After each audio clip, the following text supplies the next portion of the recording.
Обида жоқ. Вибрация қалай көтереміз? Вообще вибрацияны қалай көтереміз деген кезде, бірінші вибрация деген нәрсенің не екенін біліп алайық. Айтып кетейін бірінші да. Вибрация деген мындай нәрсе. Мысалға, осы нәрсені бізде айтады да көп. Инстаграм, Ютуб, там, ТикТок айтылып жатыр ғой мысалға да. Көріп жатсыздар видеоны.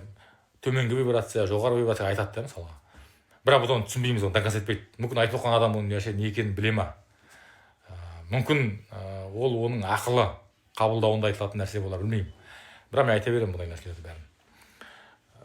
Вибрация деген нәрсе, мысалға сіз іштей бір нәрсеге көңіліңіз қалып, ренжіп, уайымдап, қорқып, ашуланып жүрген болсаңыз, немесе көңіліңіз толмай, ой, мынау мынандай, немесе өзіңізге көңіліңіз толмай, уже вибрация төмен деген сөз.